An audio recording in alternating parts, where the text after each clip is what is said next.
audience. Loveline may contain sexually oriented content. Listener discretion is advised. Adam Carolla, Dr. Drew. I'm not modeling anymore for the two of you. Loveline. Yep, it's Loveline. I'm Adam Carolla. Thank you. That is Dr. Drew. Phone number 1-800-LOVE-191. Fax number 310-854-4455. Dr. Drew is a board-certified physician and addiction medicine specialist. Tonight our guest is NASCAR and kart racer, and the guy's driven in every form of racing. Baja 1000, all that good stuff, off-road. Robby Gordon, although he's not here yet. But I'm... It's Loveline, what do you expect? Oh, well, here he is. He is here. Well, I'll just bring him right on in. I'll tell you, our show, we have people show up at the time of the show. I mean... That's a good day. You know, that is a good day, but it's uncanny, yet we're 4 hours early to everything we do. It drives me insane. All right, so Robby is making his way into the studio now. He's just shaking Dr. Drew's hand. Now he's shaking my hand. Oh, she's pulling my arm off. And he's sitting down, putting his headphones on, taking his phone and shutting the power off on it. Do not ever be a sports announcer. It just doesn't read well. Good play-by-play, huh? Now he's taking his phone off. Well, now he's shaking my hand. But to be fair to them, to be fair to those guys, they care. I'm hoping I get fired. He's just taken his wingtip shoes off and he's put them on top of the console. All right, Robby. Boy, are you comfortable. Lean in and speak into that thing that looks like a microphone, please. Good evening, guys. How are you? Nice to meet you. I think we spoke to you over the phone once, maybe... I think it was Long Beach 2 years ago with PJ and Brian Herta. Right. Herta and in here. PJ Jones were in here. But Robby was over the phone. I was just reading. I follow racing, but I must admit I'm not an avid fan. I just follow from a distance. Did Adam hit you up for an opportunity to drive in that Long Beach Grand Prix? Yeah, I think he did. Yeah, I hit everyone up for that. You've been here about 4 seconds. Well, did he talk to you yet about it? No, they already had the race, didn't they? That's right. Yeah, they had Long Beach 2 weeks ago, right? Yeah. Why don't you get working on it next year? I'm going to be a big star next year, Drew. Way too big. Way too big for that celebrity race, but I would like to drive in the actual race next year. So I'm going to work on Robby with that. Robby, I was looking at your very impressive resume here. All the years you've been involved with racing and all the different forms of racing. And I'll tell you one thing that a lot of people. It may not be a glamorous sport, but that Baja 1000, that's got to be about the hairiest thing anyone could ever do. Well, I think I like that race because it's like the ultimate challenge. Some of these other races, you race against the competitors. Baja is different. You don't race against the competitors. It's the driver, the team, the vehicle against the desert. And you have to beat the desert before you can beat any competitors. And it's really 1,000 miles, is it not? Yeah, they're going to have a race this year coming up in November. It's going to be 2,000 miles. Oh, God. Because it's year 2000 at the end of the year. And Jesus. Yeah, it's gonna take 2 or 3 drivers to be able to do that one. But then you think about very few cars. I'm going to say less than 50% of the cars make it 1,000 miles. So how many cars are going to finish 2,000? 25%. I'm just doing some math. Yeah, exactly. Well, I mean, it's incredible because how far is San Francisco from here? How many miles? 400 miles? Yeah, something like 450. Something like that. Back and forth. I mean, it's back and forth, and then back to Santa Barbara or beyond again, and it's averaging 80 miles an hour through unknown terrain, a cactus, a desert, and God knows what kind of disease you catch over there in Mexico as well. Let's not factor that out. But what we're talking about tonight is Sunday, which is the California Speedway, which is out in Fontana. That race, correct? Yeah, the Winston Cup race is this weekend. It's Winston Cup keeps growing every year, and we felt this year it made a lot of sense for us to take our IndyCar team and convert it to a Winston Cup team to build our future. And what do you like? What do you prefer more? I mean, if you had your druthers, are you in the desert, you in a kart, IndyCar, or do you like the Winston Cup? I like racing, and one thing good about Winston Cup is we run 34 weekends a year. A lot of testing, a lot of work goes in it, and gives me an opportunity to drive more. And you think the cars are safer now than they were? Winston Cup cars have always been pretty safe. Indy cars, you know, you're on that leading edge of technology. You push every possible fraction of the car to go over the edge. And Winston Cup cars, you know, they've been the same cars for the last 10, 15 years. I mean, obviously body style changes, stuff like that. But the competition is very close there. The big difference between CART and Winston Cup is we'll have 48, 50 cars show up for Fontana for 43 spots. So cars go home. If you miss it just a little bit, you load up your stuff and go home. Where in CART, we never went home. Everybody raced. What are the rules in Winston Cup? I mean, the regulations as far as engine displacement and weight and all that kind of stuff. Is there a bunch of rules for that? Yeah, there's a lot of rules. They do a lot to keep the cars heavy. The cars weigh 3,500 pounds. 12-to-1 compression, carburetors, believe it or not. I mean, no injection, no supercharging, no blowing, no blowers. turbocharging. But they're still making. I'm going to say the real good teams are making 750 horsepower. Well, that ain't bad. Which is pretty good. Yeah. Like Drew, people don't have anything to compare that to. But your basic family car has 165 or something like that. So these things are making quite a bit. I know that Larry Flint's Bentley had 400. Yeah, well, that's a turbocharged V8 Bentley. Last time I heard Adam talk about car, that's who he was talking to. Yeah, Larry Flint was in here a couple of days ago, a couple of nights ago, and he has himself one of these new Bentleys. $365,000, I believe, was the price, and he leases it. It's a paltry $8,000 a month to drive with Larry, and he doesn't even really get to drive. You know what I mean? I mean, I forgot to ask him this, but how much performance do you really need when you're sitting in the back seat, for Christ's sake? Asshole. Hey, he might have hand controls. I don't think he does. He had a whole team of people taking him around. Yeah, but he doesn't. I checked that car out. I don't think he has. If you're going to pay $8,000 a month, you might as well have hand controls installed in it too. I'd be driving from the back seat. Is where I'd be if I was Larry. I think he has a trailer hitch for the wheelchair, actually. True, that'd be considered a form of abuse, wouldn't it? Yeah, just you're suggesting it is. He's got a great sense Let's of take humor. some calls. All right, well, all right. You know what I like, though? Let me just say one more thing about these Winston Cup cars. So, you know, these cars, when they got loose, they would spin around, and because of the way they were shaped aerodynamically, the second they got backwards, they just lift off the ground. Right. And, I mean, aerodynamics is a really weird and powerful thing. This 3,500-pound car just come flying right off the ground like it was a plane taken off a carrier deck. And this happened all the time. And then the big spectacular wrecks were because cars spun out, went backwards for beat, and then just got airborne and then started cartwheeling.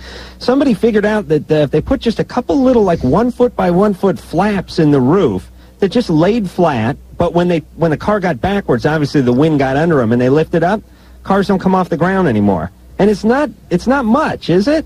It's not much. It's the little things that do a lot in Winston Cup. Our last race was Talladega, and we were involved in one of those accidents that normally cars would be flying in the air. I mean, it gathered up 17 cars in this one wreck. Right. And those flaps, along with some other things that NASCAR's done for safety, not only for the drivers but for the fans and the spectators to keep everybody safe, is some of these little flaps, these little aerodynamic things that pop up. They also have side windows that blow out. They have panels that pop off.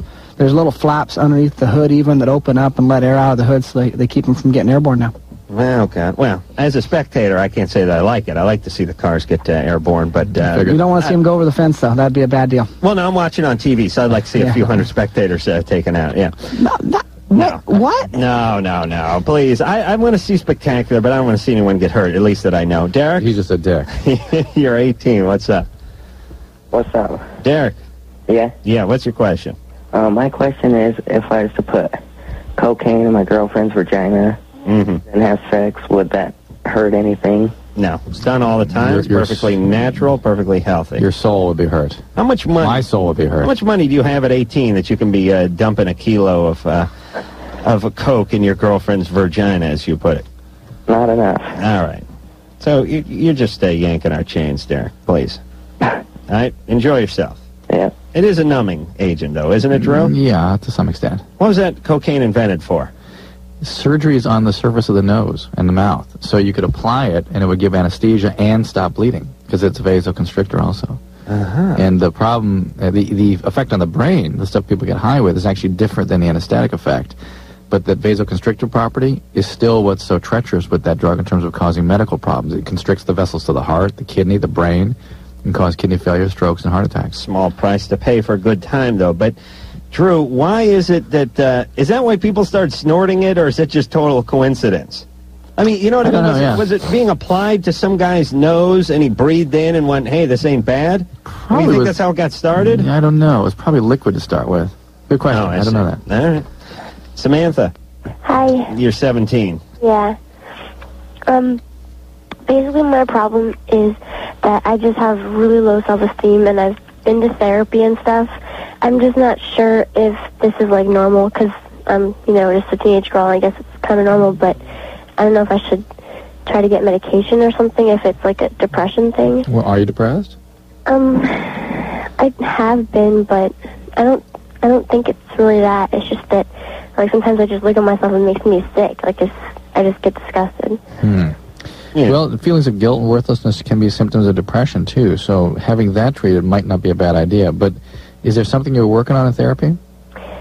I was in therapy also because I was really stressed out, and I don't know. I don't have, like... out at I didn't know what stress was at 17. I mean, I didn't know that was a viable option. You've made that eminently clear discussing your high school career. I never did any homework or studying or writing. I don't know how stressful ceramics actually was. Being a ceramics major in high school, and I think Robby will back me up on this, a lot like the NASCAR circuit, really, if you think about it. I was actually very intense, very competitive, a lot of guys vying for my clay, everyone wanting to be king of the ceramics room. Only so, and I'm going to use Robby's example here, only so much room in the kiln. You know what I'm saying? There's a lot of kids, a lot of projects. Maybe only 50% of those make it into the kiln for the firing itself.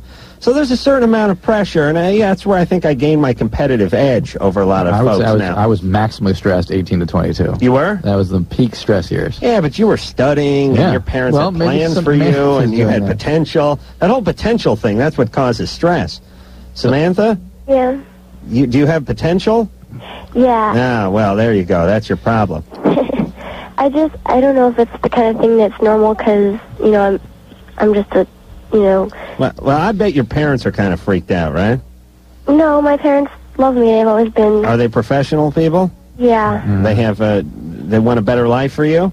There was just one time that a girl called, and she was like me, and you asked if she took ballet, and I think that... Yeah, no, you have an eating disorder? Was going to be my next question. I don't know. I did do that kind of thing. I don't know if that has anything to do with it, but... Yeah, it does. All right. Well... All right, so you're in therapy, right? No, not anymore, because I didn't do anything. It didn't help at all. Well, how many years did you go? Well, the therapist would be like, well, you have to start looking, you know, inside here and thinking. It just didn't... I was like, okay. Samantha, how many years did you go? That was over the summer. Last summer. How many? So you went for half a summer when you were 15 and a half. Come on. You got to go for a long time before anything starts happening. I don't know if the problem is really that deep-seated. Like, well, all right, well, forget it. What are you going to do? Well, it is, and you've had an eating disorder. We have what we sort of, in broad strokes, call intrusive parents. Parents that didn't let you develop separately as a whole person, give you the sort of support you need to develop a sense of yourself, and that's why you have no sense of self. It's very low self-esteem at best. Robby, did your parents want a better life for you than they had? I was pushed pretty hard at a young age. To race? To race, yeah. Wow. And not only to race, but to win. So. Yeah, it's one of those self-esteem things. You know, you set your goals up so high that nothing else matters but winning. So, I mean, because racing always seems to me to be almost like in a way, your parents have to be involved in it because you got to get started early, and at 11, you're just not buying your own ride, you know. I mean, how do you get into it unless somebody in your family, and I know that's not this way 100% of the time, but more often than not, aren't most of the guys that are now racing, don't they come from families that encouraged it or that race themselves? I believe so. They pay a ton of money to get the kids on and stuff, right? They can get into karting and stuff like that. Yeah, you can do some stuff fairly reasonable. I mean, you know, I started at a very young age racing bicycles. BMX bikes? BMX bikes. And then from there, moved on to motocross. Right. And just the competition just pushed me farther and farther up to the position where I was racing motocross and had a ride with Kawasaki. And that was a lot of fun. It was a neat deal. Got hurt a couple times racing Supercross. And from there, my dad had some off-road cars and allowed me to race a little bit. Oh, you're lucky. Yeah, I mean, just... Dad had some off-road cars. My dad had a Volkswagen. Well, it was... Your dad had a TV, didn't he? It was somewhat of a Volkswagen. Was it one of those Baja? Yeah, it was a Baja Volkswagen, or kind of a Baja Volkswagen. I remember when that was hip to take your VW Bug and turn it into a Baja racer and just drive it around on the street. Mm-hmm. You know what I mean? Jack it up, cut the hood up, cut the rear deck lid up. Engine out the back. Hang the engine out the back, get that big Stinger exhaust pipe, a big long orange flag. You had one of those too? No, I wanted one. I thought, what a dream ride. Steven? Yeah. You're 17. What's up? Been going out with my girlfriend for about 2 years now. Just found out that she's pregnant over this week. It left last weekend. Mm-hmm. And my buddies at work and everything, you know, I can't afford, you know, for an abortion, and neither can she. And buddies like at work were saying that, like, if she, I don't know what you call it. I think you call it douching or whatever. No. Oh my God. Where do you work? At a tire store. Douche factory. A tire store. Oh, tire okay. store. I'm surprised Yeah, they and didn't that say it's a if tire iron or something insane. Like hard liquor or anything that could possibly cause her to have an abortion. No. Please. Stephen. What could I do? You can take her somewhere that she can find an abortion for next to nothing. Call Planned Parenthood to start with. Okay. Have you tried them? No. All right. Have you tried Bob's Abortion Barn? It's 1-800. It's in most malls. Hold on 1 second. Yeah. Write this down. What do? You do some balance some wheels and repack some bearings? Yeah, mostly oil changes. You guys got a brake special going on? All right, I'm ready. He's got some bong special, though, going on. You smoking a fair amount of weed, Steve? Occasionally. Oh, yeah. come on. You're on the fast track, buddy. Come on. Well, even the chuckle has got the pot laugh to it. Yeah, usually it has to break into a full-blown laugh before we notice the excessive weed smoking, but when your chuckle is a giveaway, that means you're smoking a lot of weed. Yeah, occasionally. You can't pull that one over on us. Occasionally, to every hour, occasionally? Yeah, okay. All right. 1-800. A couple times a week. Okay. Yeah. All right, go ahead. Who do you think you're talking to? 1-800-230. 230. PLAN. What's that? PLAN. Plan. Okay. All right. They get in there, call them, see what their kind of referrals they have. There are definitely low-cost options for that. Like in San Francisco, would they know where to go and stuff? Is that where you are in San Francisco? Absolutely. I'm sure there's a ton of resources up there. Oh, Drew, I was just thinking about how screwed your kids are when they start experimenting with drugs. You know, they start smoking a little weed. One of their friends gives them a hit of pot after school, or they drink a couple of beers in the park. Oh, my God. Drew is like McGruff. No, I've got a nose that's 10,000 times stronger than any other human. Jesus Christ. I have a shot of NyQuil 2 days before I come in here and you smell it. Hey, those kids are screwed. Screwed. They're dead meat. I mean, all my other friends would just BS the hell out of their parents. You know, they'd come in, they'd go, I smell pot in here. And it's the catalytic converter, the car, it's leaking up through the garage or whatever. And their parents would buy it all the time. But, Drew, your kids are screwed. I'm trying to think what they're going to have to do. In fact, their classmates are screwed, too. I can walk through the class. On yeah. Yeah. Now, when you do those walkthroughs, are you on a leash, or they just let you run through wild? And they first take a towel and have me chase it around a little bit. That's right. They get you on the scent. Give you like the sock or mitten of a stoner. Get you going in the right direction. Oh, Jesus Christ. You could really get a job at an airport. Nancy? Yeah? You're 16. Mm-hmm. You're on with race car driver Robby Gordon, by the way. Hey, Mr. Gordon. Hi, Nancy. How are you tonight? Doing okay. What's your question? Well, my best friend, has just gotten this new girlfriend, and I'm happy for him and everything. We're best friends. But his new girlfriend doesn't like white people. Mm-hmm. And I'm white. And so she's trying to keep us away from each other, and me and him have had numerous fights, and I don't know what to do about it. What is she, one of those Eskimos? No, she's African-American. Ah, I see. How do you know she doesn't like white people? She told me to my face she doesn't like white people. Wait, I'm confused. Who's what color here? Look, you're white. He's black, and she's black. Oh, I see. And you were his friend? Yeah. And his new girlfriend doesn't like you. Oh, boy. And you're good friends with him. Why don't you avoid her, and why don't you let this be his problem?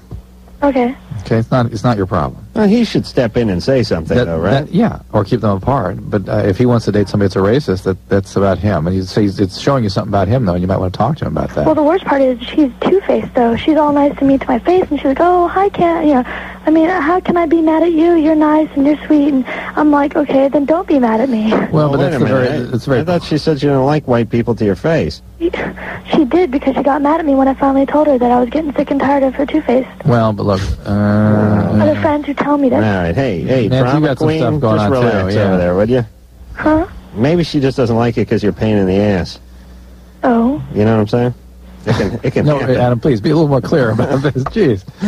Well, listen, you know, a lot of people chalk a lot of stuff up to racism. You know, he doesn't like me because of the color of my skin or my religious persuasion or you know, sexual proclivity. But a lot of you are idiots and a-holes, and maybe they don't like you for that. I had another one of those experiences tonight where I got attacked by someone because of their issues. You know how we say.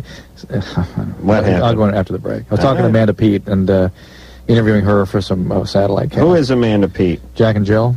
Ah, yeah. Jill. Which one is she? She's not Jack. Okay, she's Jill? Yeah. Right. And what happened after the break. After the break? Yeah.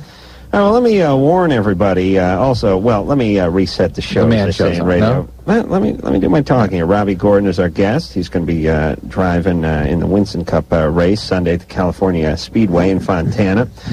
Now, back to the important part. Yes, the man show is going to be on tonight. And what does Governor Jesse Ventura say about the man show? I'm just curious if he has any Best show on opinions. television, the man show. Really? Is that what he said? Let me hear some more. Huh. Best show on television, the man show. Oh, the best.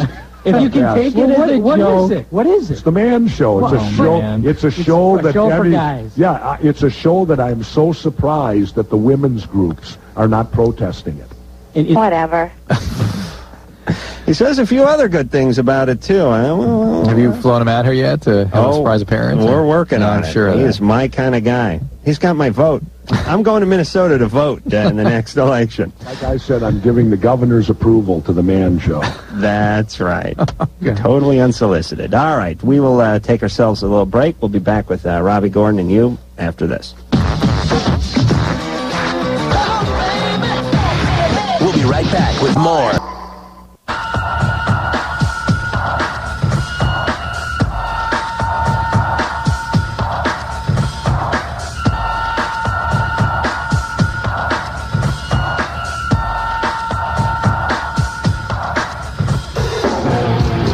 It is Loveline. I'm Adam Carolla. There's Dr. Drew over there. Everclear is going to be in here tomorrow night. Tonight, though, race car driver Robby Gordon is here. Got the NASCAR Winston Cup Series over here at the Fontana Speedway, California Speedway. And where the hell's the thing for tickets? Where'd that go there, Drew? What'd I do? Ah, yes, here we go. If you want to get tickets, and this place holds a few people, doesn't it? I mean, what's the average size of one of these speedways? I mean, they hold over 100,000, a lot of them, don't they? I believe, I know the infield for the motorhome parking, I've been told, was sold out in 6 hours. Wow. So I know the infield parking or motorhome parking is full, but I'm sure there's general admission to the infield. But I'm going to say, I'm probably stabbing at the dark. I'm going to say 130,000 people. I flew in over like a couple weeks over the Indianapolis Speedway. Mm-hmm. First of all, huge. Really? And the second thing that occurs to you is, what the hell is this thing doing here? Yeah, it's a 2 mile racetrack. It's out in the middle of nowhere. Yeah. 150,000. 150,000. I mean, these are the biggest venues really we have. I mean, if you think about, the Coliseum would hold 90,000. Average football stadium holds 65, 75,000. This is 150. That's about it. They're huge. Yeah. I'd love to get into that infield on one of them Winnebagos, getting loaded out in the sun. And then at a certain point, you take the 12-pack cardboard container and write show us your on it. Or wear it on your head for a hat. You are all class, man. Hey, you use like a piece of charcoal briquette, and you put that on and you just hold it up right there on the infield. It's good times. So I've seen it. I was interviewing Amanda Pete. Huh? I was interviewing Amanda Pete. Well, let me tell you what else I'd do on that infield. What would you do? I don't know. That's He'd it. pee. Go ahead, He'd Drew. pee. I'd pee right off the top of that Winnebago. I wouldn't be able to stop myself. And this guy came up to me at the show and started screaming at me for interrupting her and how dare I talk about women's issues. So I thought to myself, here's the real problem in our country today. People who are allies and should be allies aren't. Because people have so much of their own crap they're responding to that they can't even actually put the issue ahead of their own BS. Well, listen. And form coalitions and support people who are actually allies in the same causes. It's unbelievable, man. Anyway. Drew, you're very frustrated. Yes, I am. And I've warned you about interacting with people. But you insist. You told You're me not such to. a whore. Can you stop doing stuff for a minute, please? Stop going out. Stop talking to everybody. Stop interacting. Stop going out of town. Stop. Relax. Relax. This was a webcast, brother. This was a webcast. Stop all that stuff. Just go home. Get loaded. Put your feet up. Set a spell. Hit the infield. Get on the Winnebago with me in the charcoal briquette. Nikki? Hi. You're 19. What's up? Yeah. For the past couple of weeks, me and my boyfriend have been having unprotected sex, and I think I might be pregnant, but I started my period, but I started a week and a half early. Why were you engaging in this activity? Huh? Why were you doing this? Why weren't you using protection? I don't know. It's kind of dumb, I know. Oh, you want to get pregnant? Yeah, kind of. Well, because he's not sure if he can have kids or not, so we're trying to see. We're already married. Oh, okay. Yeah, so we're trying to see if we can, have kids or not. We've already been to the doctors and everything, and we're not sure. Why'd you get married so young? We've been together ever since we were in junior high. How old is he? So how old is he? He's 20. Do you have intact families? You come from intact families? Yeah, our families know each other real well. All right, but why the rush for kids? Why not? They've been. Who cares? All right, have 15. Anyway, the problem here is that you don't. It could be an ectopic pregnancy or a spontaneous abortion called a miscarriage. It's something you ought to see a doctor about. If you get any pelvic pain at all, any abdominal pain, it's important you see somebody immediately. All right, we'll get back to the phones. Paul. Hi. Hey, you're 15. Yeah. I have a problem when I ejaculate. Yeah. I don't know if it's that some of it doesn't get out of the penis all the way, but if I don't urinate within like 10 minutes after, it hurts when I urinate later.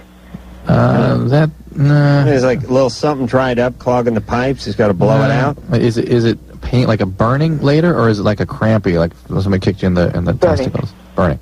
Well, we'd say sexually transmitted disease, but from the sound of your voice, doesn't sound like you've had sex yet. No. No, it's funny because when we talk to 15-year-olds who have had sex, they don't sound anything like you.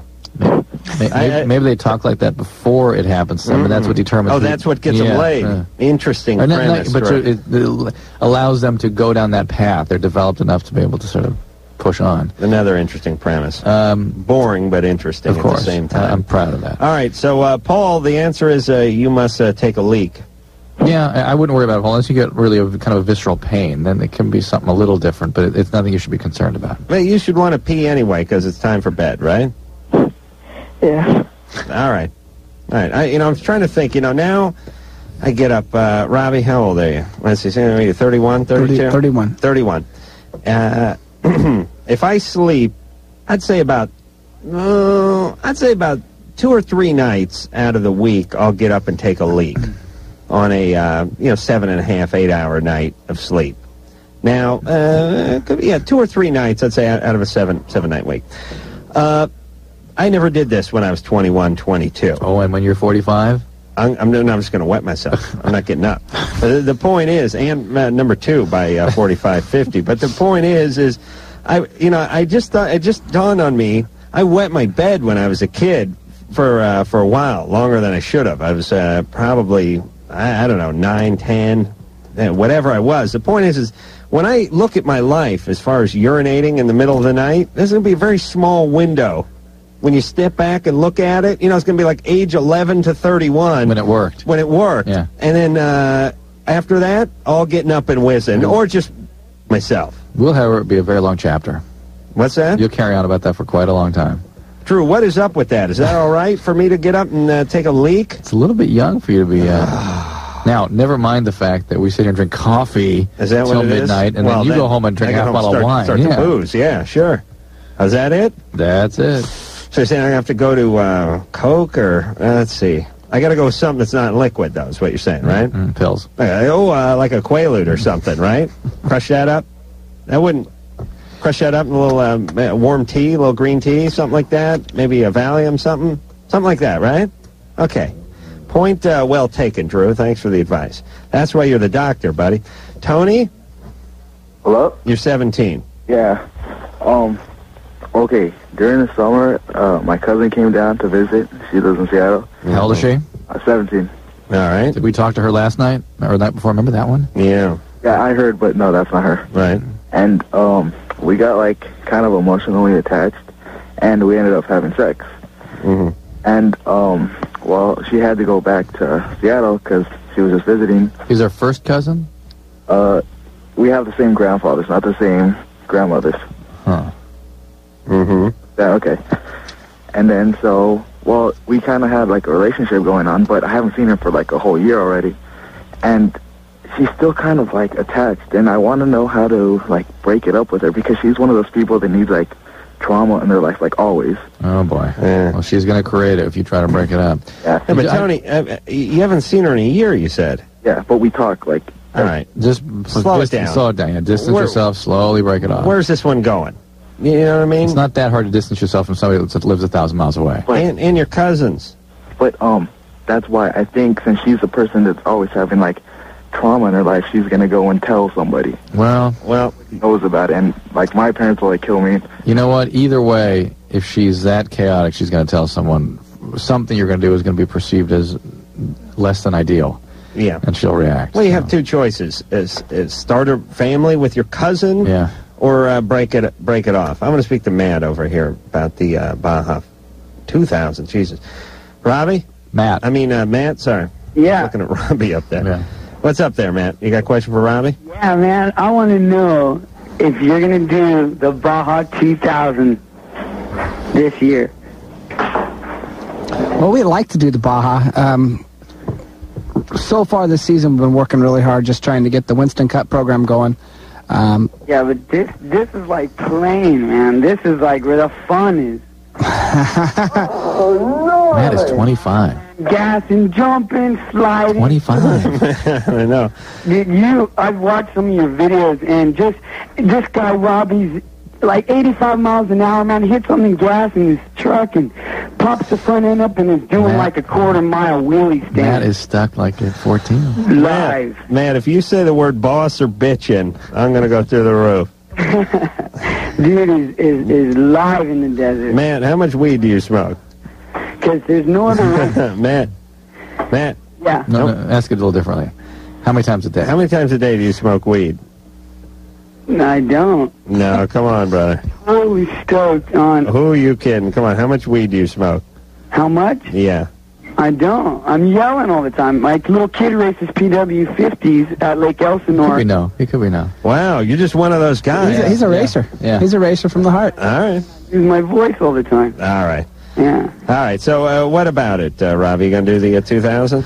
We want to do the Baja. I mean, this is going to be one of the toughest races for sure ever off-road racing, and we're looking for sponsors right now, trying to put a program together. Put me down for $50. $50? I'll buy like a lug nut or something. $50. I'll just put the Man Show sticker inside the car under the seat. We're going to do it then. You're on. All right, there's my first sponsor for the Baja 2000. What will you race? A big full-size truck? We have a truck that we raced last year. We finished, I want to say, 5th? Yeah, we finished 5th last year, Baja. What kind of truck? It's a handmade vehicle. It's. Would it be in the full-size, like an open class? It'd be in the unlimited class. These things are very, very fast race cars. 150 miles an hour in the dirt is getting it on. Really? Yeah. Is it oh, yeah. Yeah. 5-speed, 6-speed? No, automatic. Automatic. And what's it powered by? That is to be questioned right now. Oh, you don't want to talk about it? They need to get somebody to. Well, I mean, here's my point. Was the one from last year, was that Ford, Chevy, Mopar? Last year was a racing engine? Last year was a Toyota. A V8? A V8 Lexus Toyota motor. Made about 600 horsepower. The Ford that we won Baja with a few years back made 815 horsepower. You know, the craziest thing in the world is the guys who do those races on the motorcycles. That is total effing insanity because oftentimes, or at least they used to, win overall. Oh, no, they give us a run for our money. The motorcycles are extremely nimble and quick and fast, and with the support they have now, with the factories being involved, with Honda, Kawasaki being involved, I mean, they got helicopter support. They have all the things that we have helping them out. Plus, they have riders, and it's not drivers. They do stages? They do stages, so they leapfrog like 50-mile stages. You're right. And these guys are just wide open. These guys are, but, you know, that's one thing. I mean, I wouldn't want to do it in any vehicle, but a truck, at least I could see myself hanging on for. These guys that are averaging 85, 90 for 500,000 miles through the desert, they don't even know what's in front of them. It's dark a good portion of the time. I mean, it's just total insanity. I mean, no road. Did you make your own road? No, there is a road, and actually, to go back on, you say that people don't know what's in front of them. Today, with the computers we have, I have a two-seat vehicle. So my passenger, a lot of the times, gets sick because he sits there and reads pace notes. Right. Tells me, okay, in a half a mile, we're going to do a number 5 left-hand turn. Number 5 well, is what about like a hairpin. The motorcycle guys? They memorize that 50-mile segment. But I'm talking, I mean, that may be now, but 15, 20 years ago, it was pretty much, they didn't know where the hell they were going. 15, 20 years ago, they used to allow us to go point to point and say, okay, from this point, Ojos Negros to San Felipe. I don't care how you go, just stay off the highway. Really? And that's when off-road racing used to be fun. But now with competition getting so competitive, everybody, you know, using every advantage they can to outdo their competition, they've got a marked course that only allowing you 50 feet off the course. I like the point-to-point. Get it on, do whatever you want. You know, you want to mow over the bushes, get it on. Go. Yeah, the great race. All right, we're going to take ourselves a little bit of a break. Race car driver Robby Gordon is here. When we come back, we'll speak to Eric, whose 6-year-old girlfriend told him that girls can't orgasm until they're 20. Wants to know if that's true. We'll tell him after this. Yeah, it is Loveline. I'm Adam Carolla. It's Dr. Drew. Robby Gordon, the race car driver, is here tonight. Just talking shop with pick Robby. the next question. He can't wait to get to it. All righty.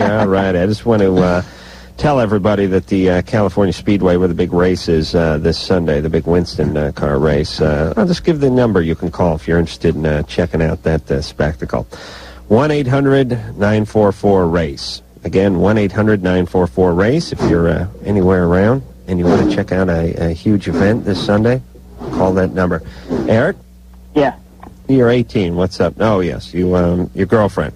Yeah, she's 16. She told me that her stepmom and friends have told her that she's not able to have an orgasm until she's about 20 years old. Good one. I just wonder if that's true. You're going to tell that to your daughter, too, right? Except for it's going to be 45. It's not going to be 20. Yeah. Gain weight every time. Yeah. You put on 10 pounds every time you have an orgasm. Right? Well, what do you want us to do about that? I just wonder if it's true or not.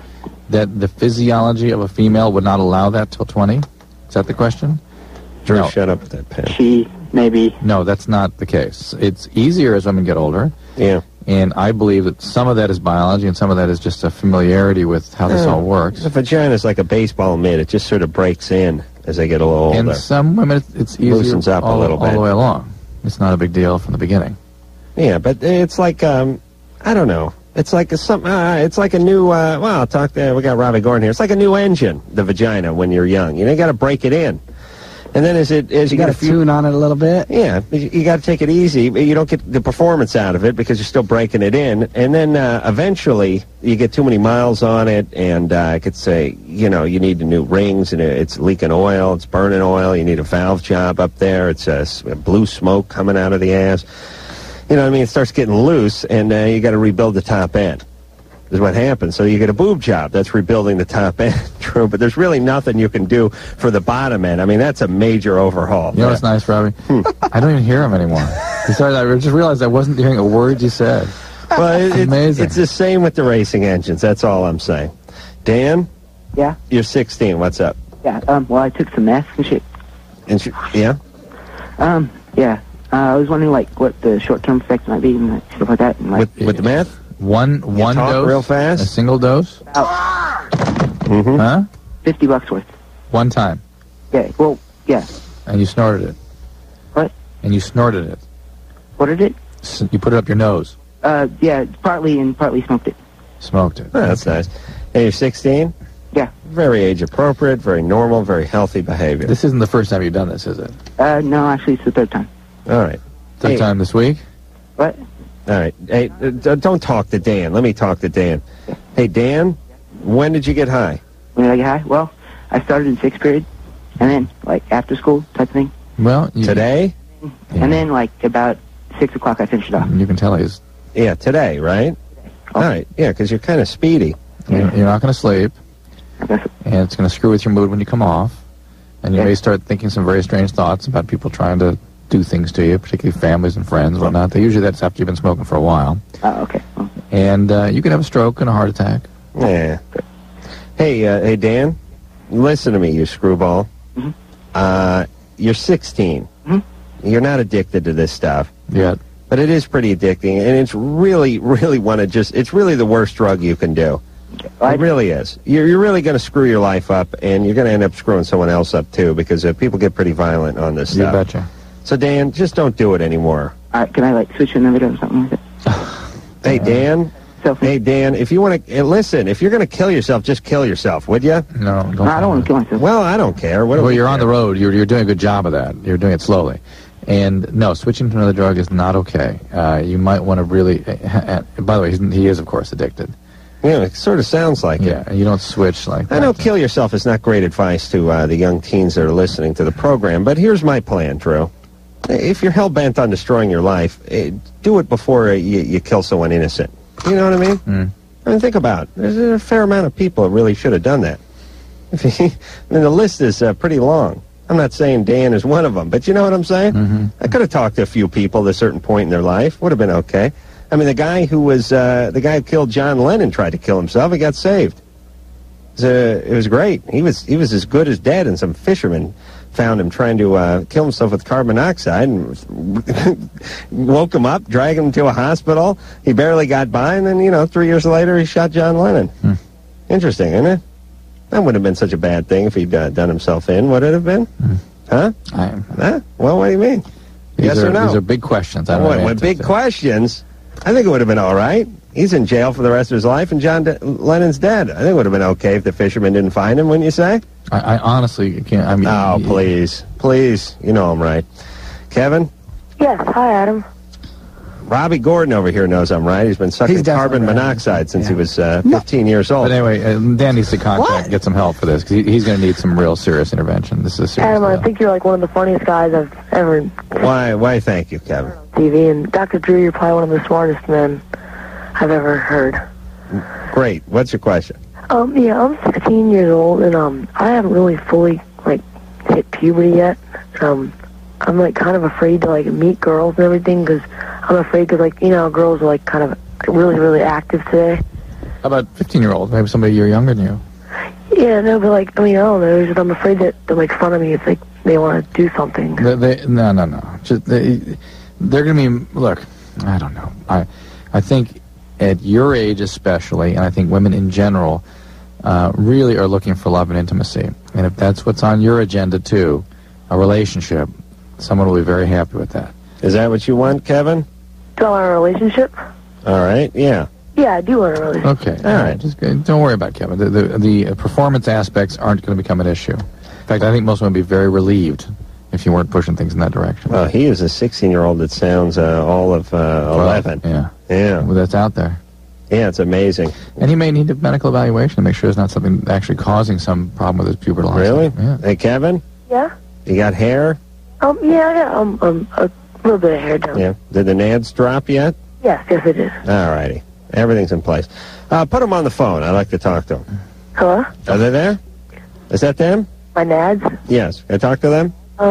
No. Okay, they're sleeping? Yeah. I see. All right. I'll talk to them tomorrow, all right? Well, I really appreciate have them email me. Okay. Okay, good enough. Bye. All right. Robby Gordon, race car drivers here. I don't know who's more confused, Drew or the callers tonight. We're going to take ourselves a little break, and we'll be back right after this. It is Loveline. I'm Adam Carolla. Yeah, Zach, you're over there. Everclear is going to be in here tomorrow night. It'll be good to see Art and the lads. Robby Gordon is in here tonight talking about NASCAR and the Winston Cup race and all that out at the California Speedway in Fontana. Again, if you want to go check that out, and there's 150,000 seats, so I bet they have one for you. Ticket number is 1-800-944-RACE. 1-800-944-RACE. And I could just keep talking about I don't know that much about racing, but I'm infinitely fascinated in cars. And you know what I saw? Now, this is what I want to get into. I saw, people, here's what you start... Couldn't you have these discussions? Oh, shut up over there. You start with the go-karts and you work your way up. Yeah. And go-karts are pretty hairy these days. Yeah. You know, they have these motorcycle engines and four-wheel discs on them, and they're really getting pretty advanced. They can shift their carts and everything. But here's the thing that scares me a little about the carts is they're open-wheeled. You get your wheels tangled up, and you just go flying out of the cart pretty much. Your head's the highest thing on the cart. But I saw these things over at the auto show a few months back. These were essentially go-karts with a cage all the way around them and a little, NASCAR body on them.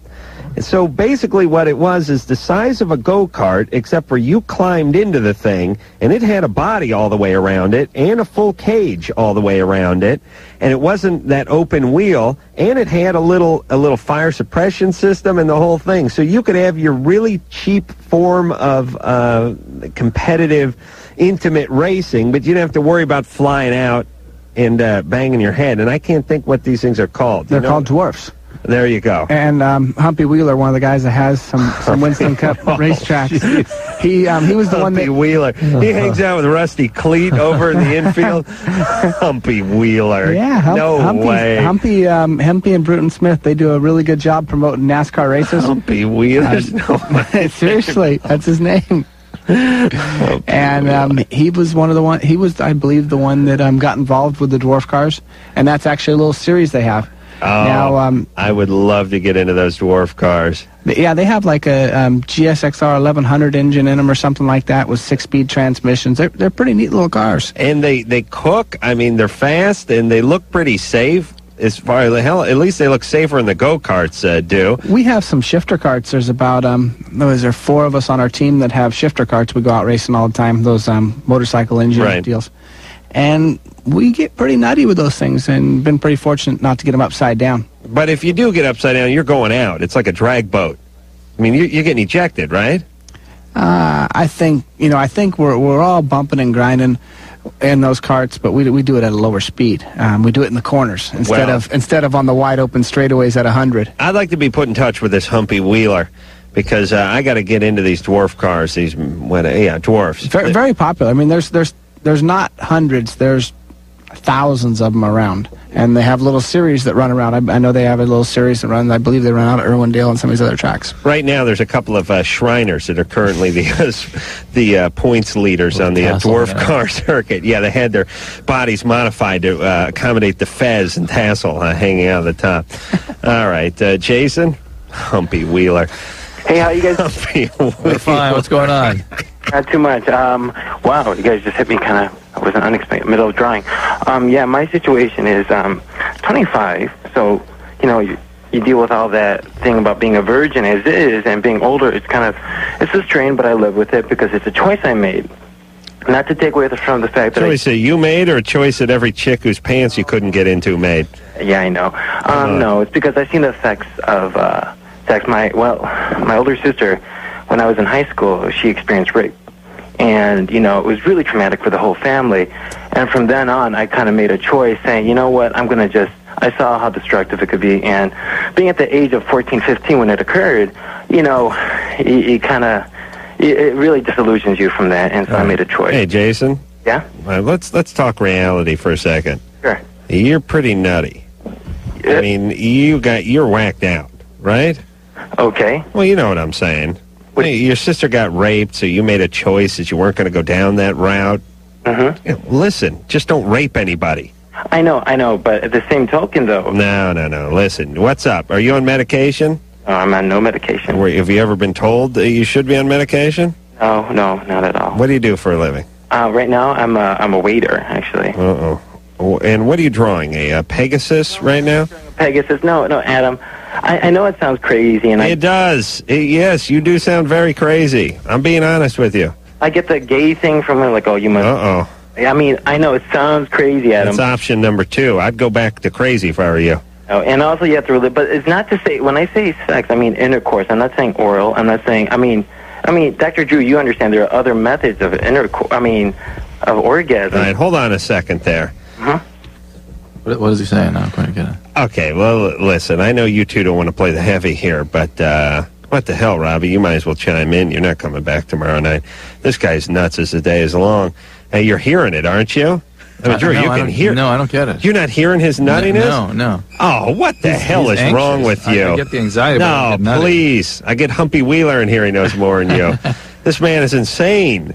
He's a virgin. He's 25. He saw his sister get raped, or he heard about his sister getting raped when he was 15. He decided he wasn't going to go down that road. He said he was traumatized at 15 by the whole idea of sexuality. I could see where that could really traumatize. You're not getting it in his voice that he is whacked out. No, keep going. He's drawing, Drew. Yeah, that wasn't good. We don't trust people that draw past the 5th grade. Okay, doodling, I guess, would be more appropriate. Yeah, right. Maybe that's acceptable. Okay. All right, convince me you're sane. Okay. Well, I guess that's a possibility. I'm not going to totally say it isn't, but... All right, now what kind of family did you grow up in? Hippie family? First generation from overseas. Not highly religious, but religion was a big part of my... that's part of it, yeah. And how much older is your sister than you? 4 years older than me. And you heard that she was raped when you were how old? She experienced it in the sense. I heard. This is my sister. No, you heard someone told you she was raped. No. She got treated for it, Adam. She got treated. I got treated for it too. Family counseling. No, I know. I'm just saying somebody alerted you to the fact she was raped. That's what I'm saying. You keep saying no to that, but you had to find out somewhere, didn't you? Yeah, and on top of that, I had to deal with rumors at school. Okay, but listen, here's what I'm trying to ask you, Screwball. How old were you when you found out that your sister was raped? Oh, when I found out? Yeah, it was around, I would say, I can't remember the exact age, but definitely it was my sophomore year in high school. Okay, so you could have been 18, you could have been 37, you could have been 15. 14 or 15. Yeah, you were 15. All right, you're 15 years old. You're 25 now. That was 10 years ago. Mm-hmm. Your sister was raped. The family went to counseling. Yeah. They didn't want to. They didn't want to, but they went to counseling. Mm-hmm. And you've decided not to have sex. Well, it isn't. It's just that, listen to your show. You guys experience it. Adam, you do a great job with the people. You bring, out of all this crap you guys hear, you bring laughter to it. And Dr. Drew, you hear, but you know the tragedy that's sex. Well, listen, there's people getting killed every day on the roads. It doesn't mean you don't drive. Sex is something I deal with every day. I don't deal with murdering people. I don't go around saying, am I going to kill you? All right, now hold on a second. Drew, would you back me up on the nuts thing here, please, for Christ's sake? Or do I got to just flap out here in the wind? You drive me nuts tonight, Drew. I don't know where your head is at. Jason? Yeah? Are you gay? No. You got to be gay. No, hold on a second. All right, I'm giving you a choice. A, nuts, B, gay. Okay, I'm going to go C, bi, and crazy. Which one are you picking? But I'd rather be nuts than gay right now. All right. Yeah, but that doesn't mean you're not. Okay, let's just... Okay, the gay thing... Okay, my understanding of gay is that you... desire to have sex with guys, you want to have sex with a guy, or you're... And in general. Hold on. Or you hate gay guys. Do you want your attorney present for this, or you want your gay attorney? The fact that I hate gay... That's a possibility, yes. But the thing is, women have encountered me with it. Women what? Women have encountered me with it. They're like, Wait, say that again. Women what? Economy? Encounter you with that. They're like, well, you don't have sex, you must be gay. And I'm like, well, I can see how you see that, but it's not, no. How gay are you? All right, so you've never had a physical encounter with a man? No, never had, no. No, we're trying to figure out why you are sort of repulsed by sexuality. Repulsed by sex? Well, yes. There's a lot, I've made bad choices. When I was young, when I was 19, here. Mm-hmm. You guys want to dig for... And when I was 19, I first love, that whole crap, right? Well, the girl that I, unfortunately, but I got involved was highly religious, fundamentally, religious. Right. And she didn't want to have sex till marriage. I did at that point in my life. I was like, you know what? After like 6-7 months, I was like, you know what? I could trust her. It isn't going to be that screwy. Well, she didn't, and I dated her for about another 5-6 months, and I eventually broke up with her because of it. And I regretted that decision so much. I was like, All right. Now I'm getting it. Oh, please. Okay, I'm in. Drew, you start paying attention to the show, would you? Well, I was just getting anxious before. Anxious. I was getting anxious because it was so crazy, though. I know you were experiencing anxious. I mean, you were getting that vibe from him. But this guy's whacked way out. I'm just going to say bye to him, and then we'll go away. Don't say bye. I have a morbid curiosity with your brain, Jason. What? Now listen to me, Screwball. You need to stop thinking so much. You're a huge thinker, and all you do is rationalize. Yep. You may be gay. You may be attracted toward men. Fine. That's all right. I know your religion tells you it's bad, but listen, if it's what you're meant to do, then so be it. Don't live a lie. All right? Okay, let me ask you. All right, and if you're not gay, take a little pressure off yourself. But don't, find a woman and enjoy. That's what I want to say. What's your one question? There you go. I like that. What is your one question? Well, my one question is, I've been with women. I mean, in the sense of sexually, mentally, you guys assume that I don't like to date women. I don't like to go out with. All right, you see, Drew? You get one last question. You're He's right. making a statement.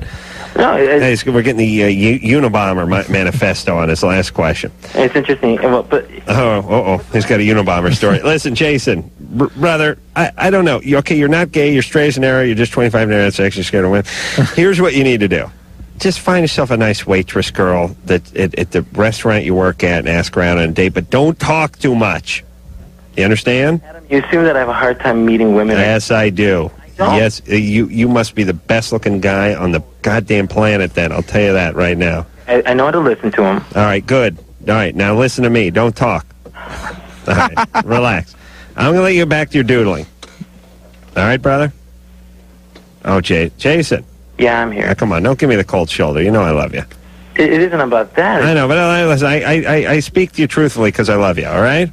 I know. All right. Listen, just do some push-ups and take a walk, okay? And watch more TV. All right. There's something there, yeah. Something there. Bipolar meets something. Something. All right. No, that is as whacked as we've had in a while.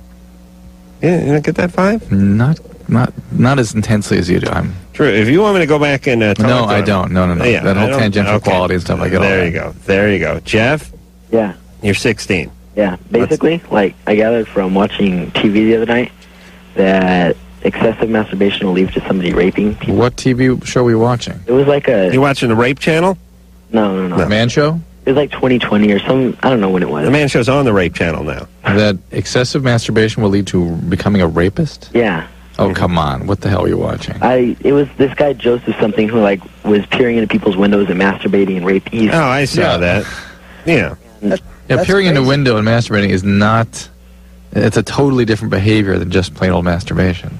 All right. Well, because what I'm saying is that, I masturbate a lot. And it's what's, going to be next for me? I mean, am I going to... What are you good for on the masturbation? So on a slow day, 5 times. On a good day, 10. Were you sexually abused as a child? When I was 3 or 4, my stepsister had me eat her out, but I don't know. Okay, that would be sexual abuse. Okay. How old was she? I honestly, I don't know. She's 21 right now, so... All right. Something like that. Well, that would make her about 10 when you... Something like that. Yeah. Wow, there's the math going in. All right. Your stepsister made you go down on her and when you were 4 and she was 10. Something like that, yeah. And she didn't buy you a drink first or anything? No. All right, then that's way out of line. And what the hell is she doing now? And what happened to her? Something must have happened to her. Oh, sure. She's hanging out in Hollywood and and stuff. It's horrible. Yeah, but some adults sexually abused her, though. Yeah. And that's why she then acted in the way she did, and you were prematurely sexualized, and that's what results in sexual compulsivity. One episode of this, though? Quiet down, Drew. One episode? When I was, younger? This happened once? I remember it at least 10, 15 times. Yep. There you go. All right. Well, that's You're in. You're in. Okay. Now, that doesn't mean you could become a child abuser. There's about a 60% chance of that. And you have to be very cautious about that, but it does not correlate with raping necessarily. Huh? Is that what you would say are chances of what's being next? I mean, what should I do? Because they were saying that I guess they put that guy on, like, Depo Provera, whatever it was. Yeah. It stopped his, like, sex drive or something else. Right. Then they took him off it, and he raped another 700 people. Yeah. Right. Good times. What would be smart for me to do? It would be smart if you get treatment for sexual compulsivity. Do you have a computer? Yeah. Check out the website for the National Council on Sexual Addiction and Compulsivity. Okay. It's actually referenced at drdrew.com if you need a link to get over there. It's NCSAC. All right, so check out that drdrew.com and then get linked up to the help you need. All right, Jeff? Okay. All right. You're all right, though, buddy. All right. You'll be okay. You just get the help you need. All right. All right, take care. Thanks. I was just thinking, though, I couldn't do the Baja 1000. Or especially not this new 2000. I'd have to masturbate. Well, you could be the guy. You could rig up some kind of fancy device. Some sort of a catheter or something? Yeah.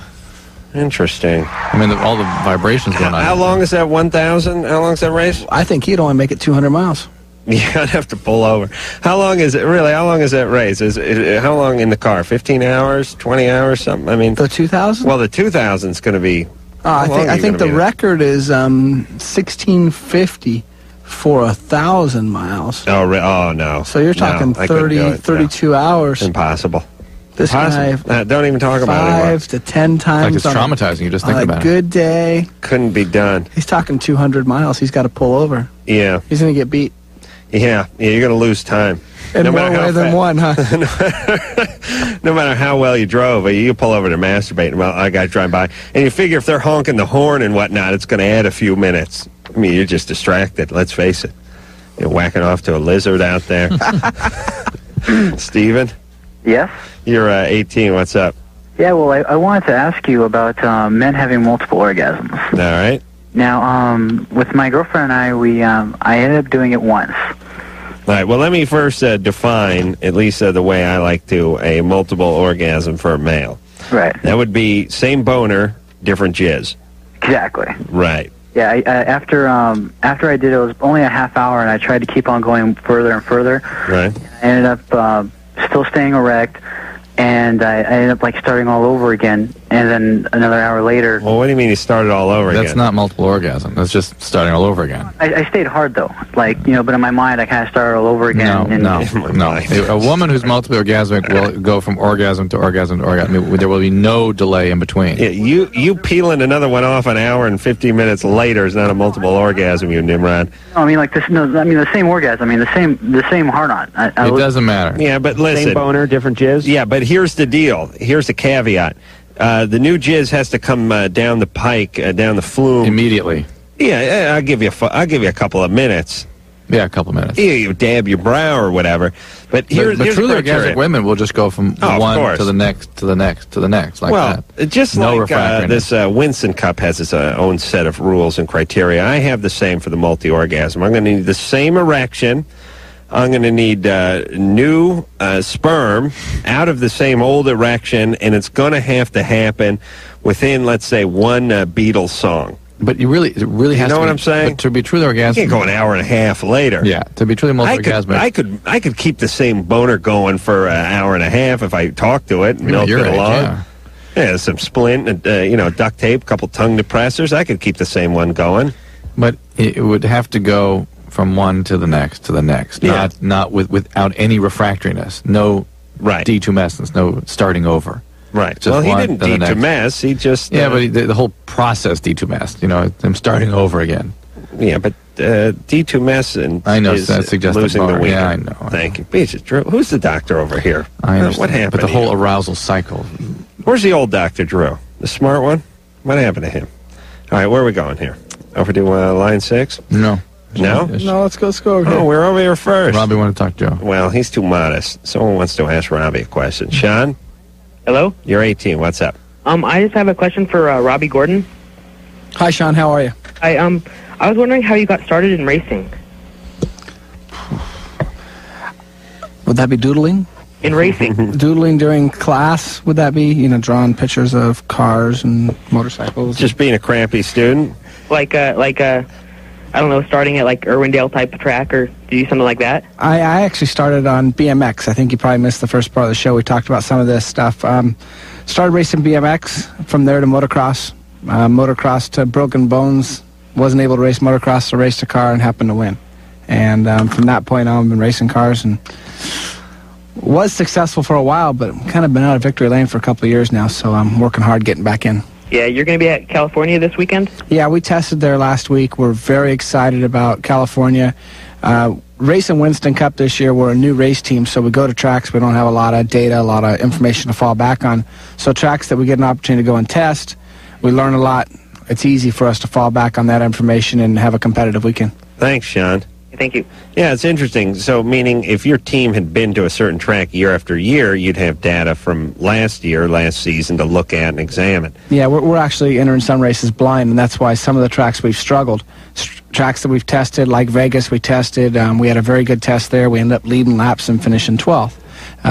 Possibly could have won the race if we could have caught the rain at the right time. We were on different fuel strategies than some of the drivers. What's the average speed going to be? I mean, not counting crashes and that kind of stuff, but I mean average lap speed for something like the Fontana California Raceway. Fontana, I want to say 180 plus miles an hour is going to take it for the pole. It's I know the time. It's 39 seconds. Someone with a little pocket computer could figure this out pretty quick. 39 seconds for 2 miles. 39 flat for 2 miles. That is smoking. I'll figure that out during the break. Well, you call it 40 seconds. All right, we'll do the math during the break, but that's moving along pretty 60 good. seconds is 60 miles an hour. Right. Drew's got himself a pad and pencil out there. All right, we're going to take ourselves a little break. Drew? Yep. You're going to come back to life now for this next segment? I'm ready. All right. Robby Gordon, race car drivers here, and when we come back, we'll talk to Joe. Wants to know how to tell if girlfriend is faking an orgasm. Robbie's going to tell him after this.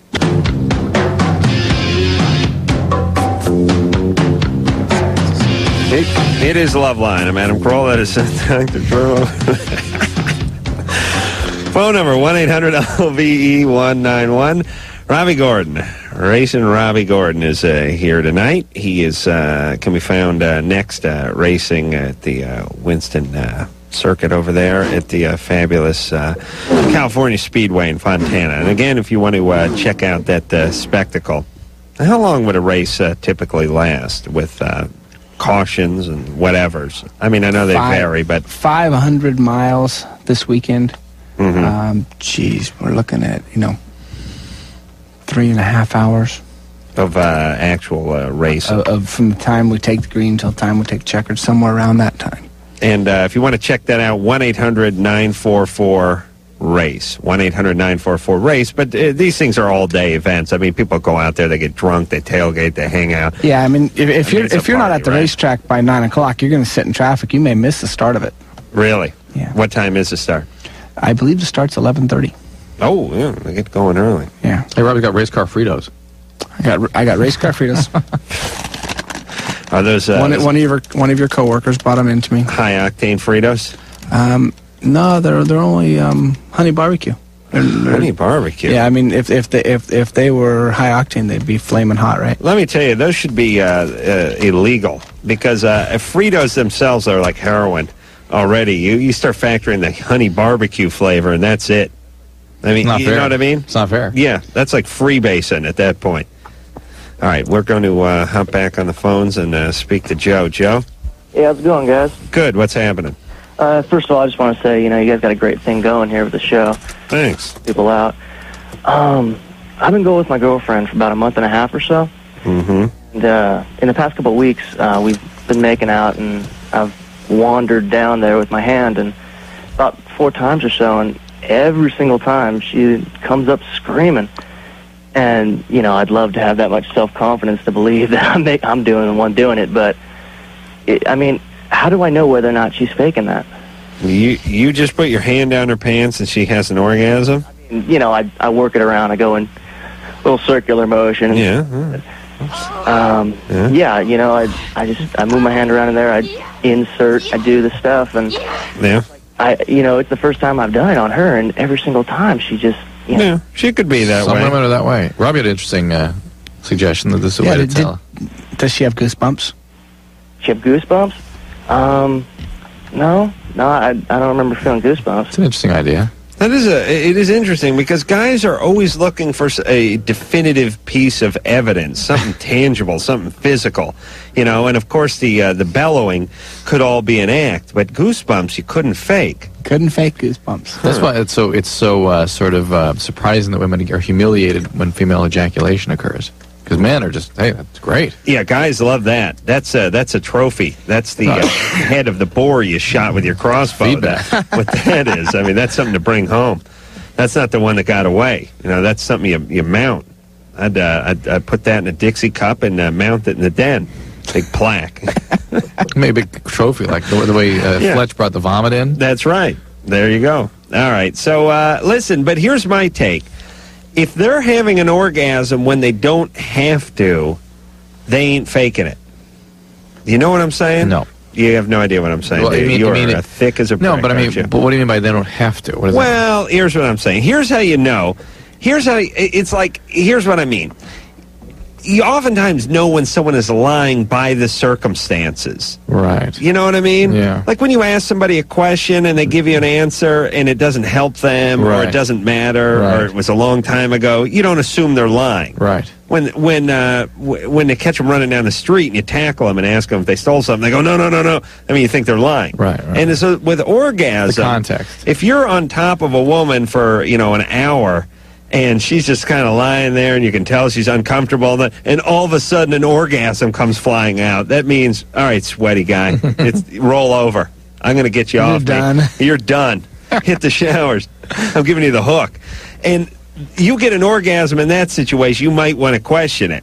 You put your hand down someone's pants and start thumbing around like you're looking for your keys in your glove box in a dark night, and 2 seconds later an orgasm comes flying out.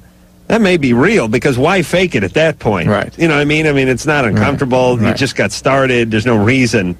Right. No reason to fake that one. No purpose, yeah. Look for the fake orgasms right before, like, I don't know.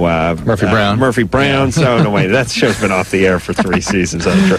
No, before, like, 90210 or Beverly Hills 90210 or Melrose Place or one of these chick shows, Ally McBeal. There you go. One gets squeezed off conveniently a couple minutes before Ally McBeal fires up. That might be a fake-o. Carrie?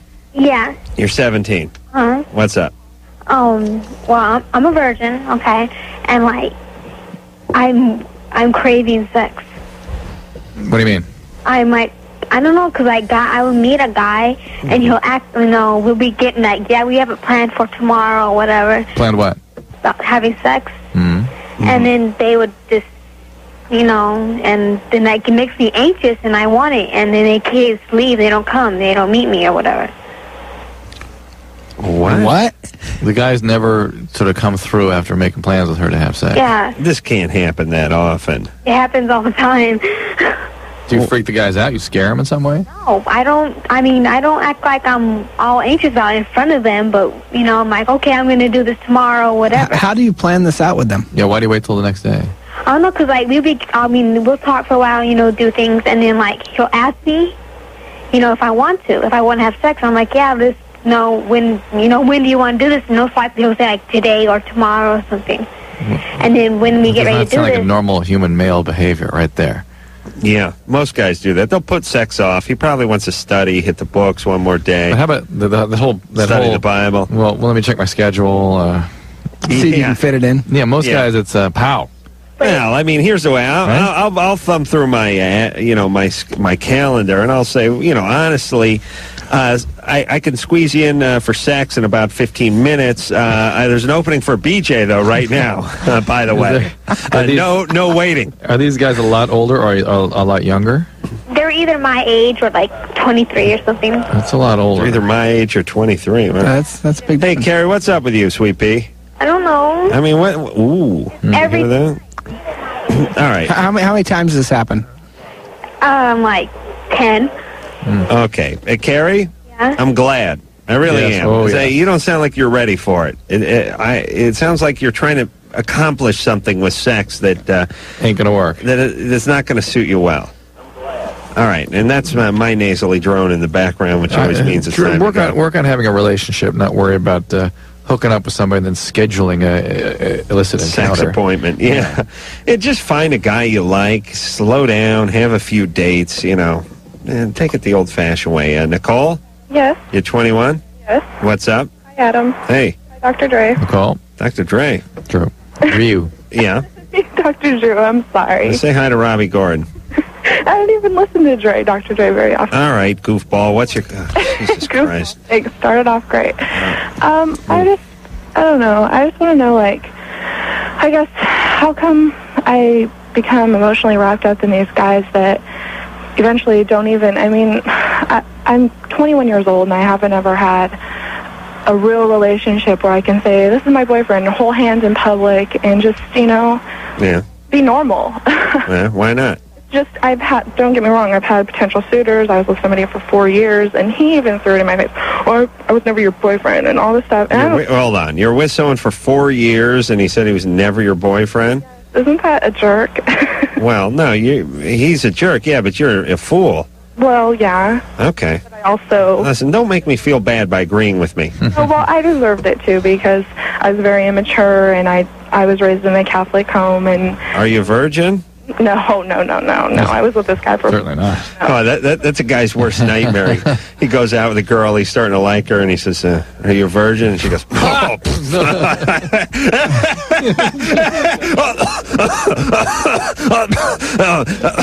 Hey, please, don't ask that while I'm eating. I had to have a Heimlich maneuver. No.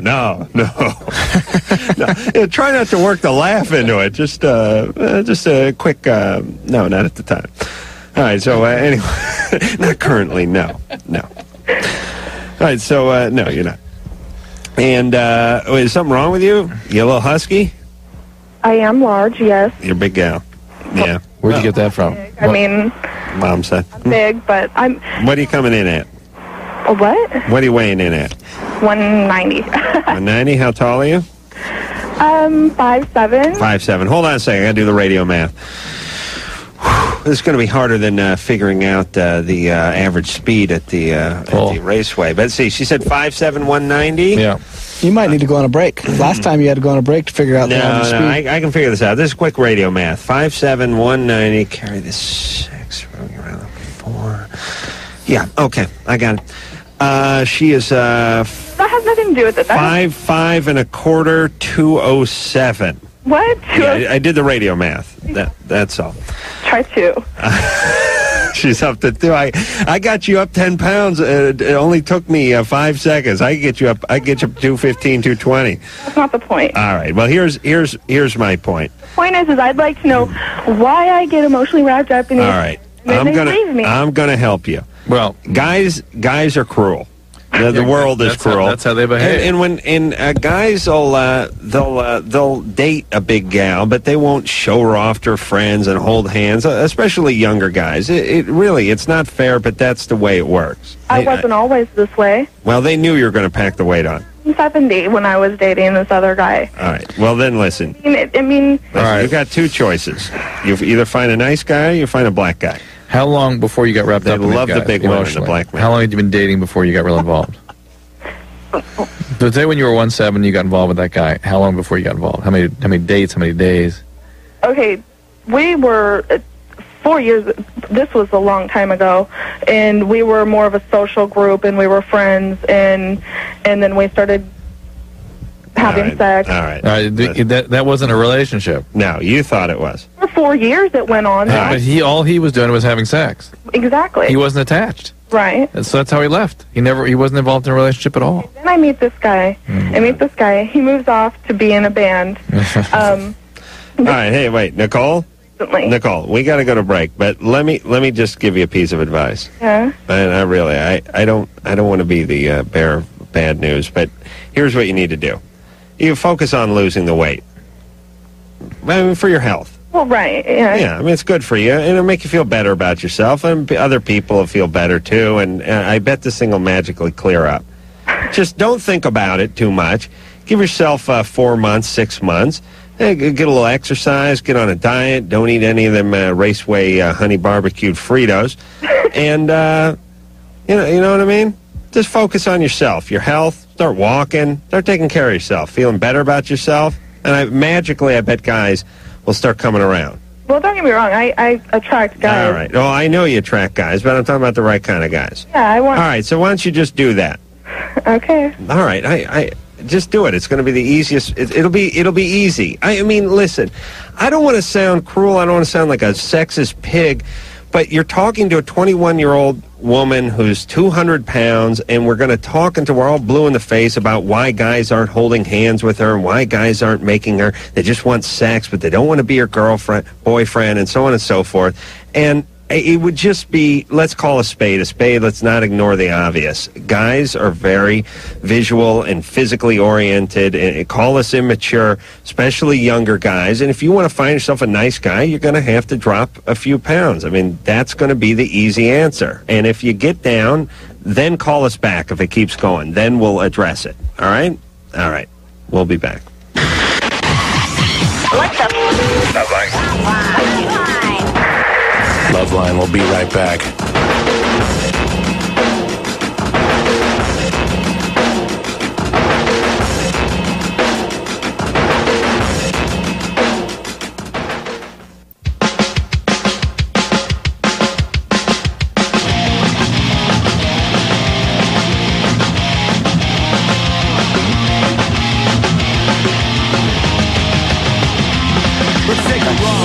Yeah, it is Loveline. Robby Gordon is our guest tonight. You can find him over at the Winston Cup race in Fontana at the California Speedway. And again, if you want to catch that event coming up this Sunday, 1-800-944-RACE, 1-800-944-RACE. And like I said, bring the Winnebago, bring the 12-pack, bring the marker, and sit out on the infield. John? Yeah. You're 19.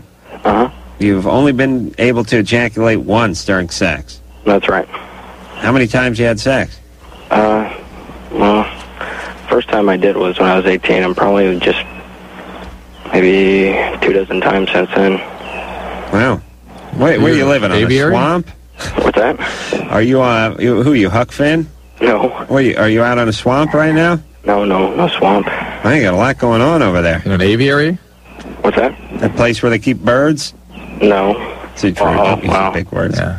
Down by the ocean, I don't know. I guess we got a lot of birds down here. I see. Where are you calling from? Sacramento, California. Nice. Nice.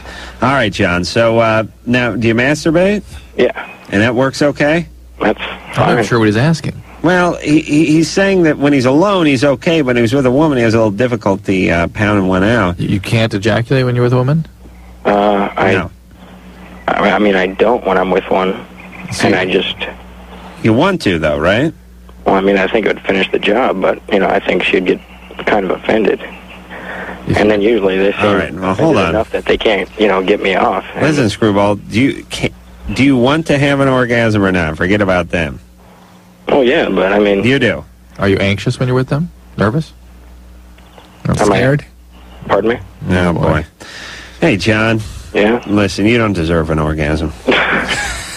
Listen, I'm going to explain to you how to have an orgasm if you want to have an orgasm with a woman. What position are you in when you masturbate 3 times a day? I don't know. I'm sitting down. Sitting down? Wherever. Wherever. Any position. Yeah. Okay.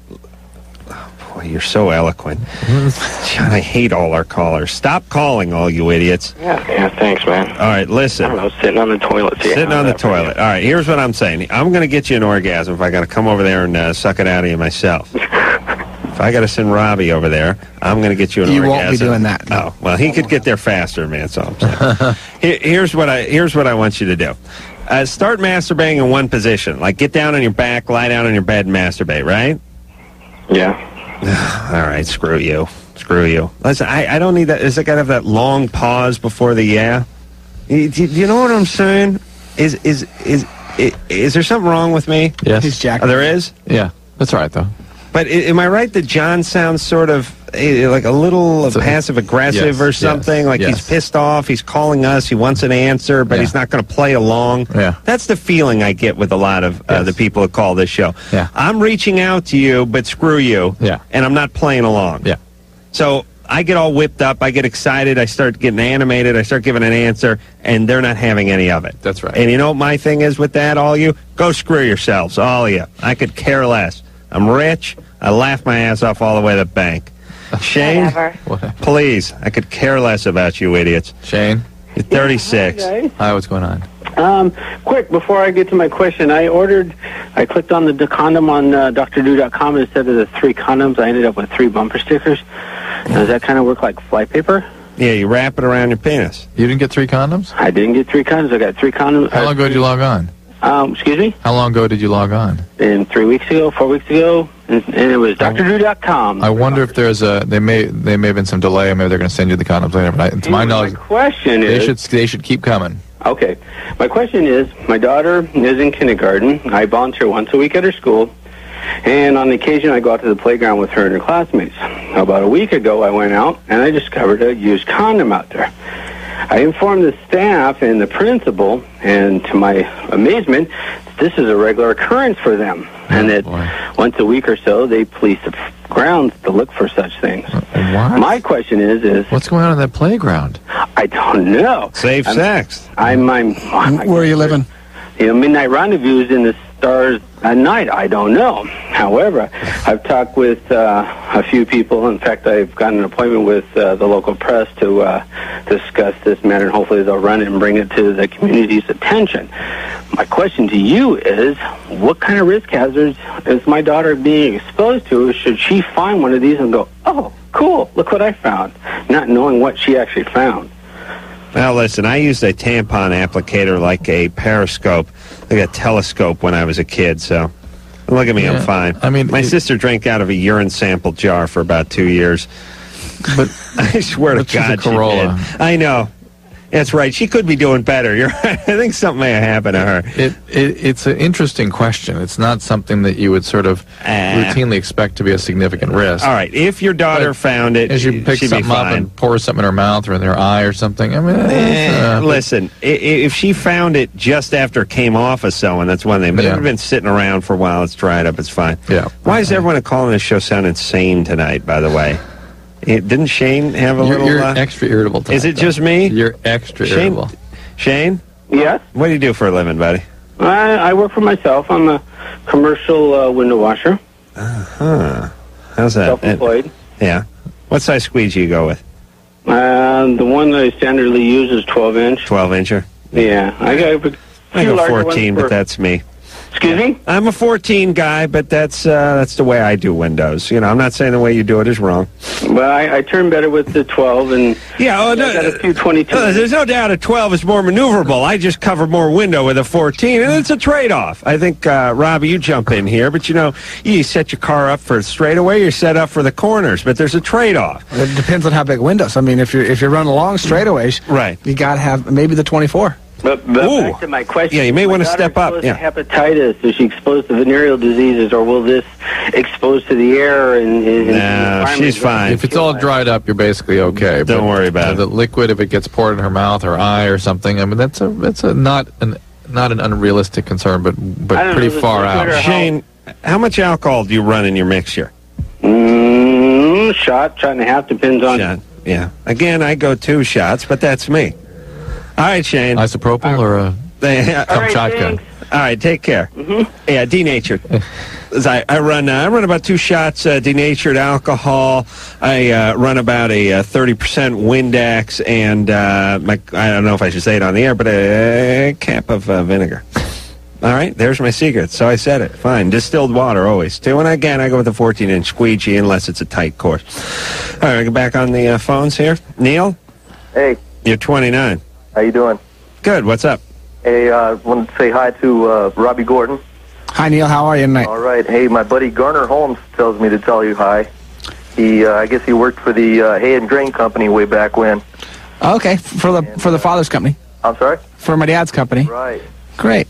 Hey, Pudge Slapwell says hi, too. What the hell's that kid's name? What's that guy's name? Hold on a second, Neil. What was Pudge Slapwell? What's the guy's Humpy name? Wheeler. Humpy Wheeler. You're just not being nice. They're the greatest names in the world at NASCAR racing. Humpy Wheeler. I write that down. All right, go ahead. Hey, Robbie, what was the major decision that made you switch from Champ Cars to NASCAR after last year? Was it Greg Moore's accident here at Fontana, or was it a money factor? It was numerous different reasons. We started our own race team last year, and obviously when you start a race team, you have to have sponsorship. And one thing we got asked quite often from sponsors that we were courting to go on our IndyCar program is, if you guys were racing NASCAR, we would be definitely interested. But IndyCar, we don't know. I've always liked racing IndyCar. Well, it was a lot of fun. But he was telling us during the break that the NASCAR is just this more old style racing. It's less technology. Yeah, a little less technology, but it's good down to earth racing, and with the rules being closer, you really More have to do your homework. Yeah. All right, we got to do a little homework ourselves. Right. We'll take a break, and we'll be back with Robby Gordon and Humpy Wheeler after this.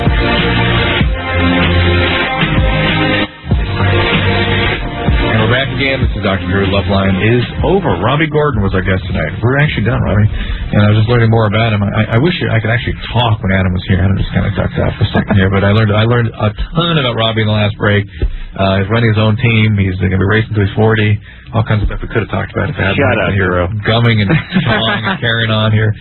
But mercifully, he's gone, and the show is over. And Robby, thank you for coming on. You're always welcome here, and appreciate you stopping by. Well, thanks for having me on. I'm really looking forward to the weekend. It's going to be a great race out in Fontana for all your fans. They're going to be out there looking forward to it. Any last phone numbers you want to give out or anything? Or just get there? Just come on out for the race. No, come on out for the race. It's going to be a great tailgate party. A lot of fun on Sunday. Qualifying is on Friday, starting at 2:30 for first round. Fair enough. We plan on breaking the track record. Be there. And for Adam Carolla, this is Dr. Drew signing out and saying mahalo. I'm going to get you an orgasm if I got to come over there and suck it out of you myself. Well, now. This is Loveline. The stuff expressed on Loveline is not necessarily the stuff of the staff, management, sponsors, or anyone else, including Westwood One Entertainment. Loveline is produced by Ann Wilkins Ingold.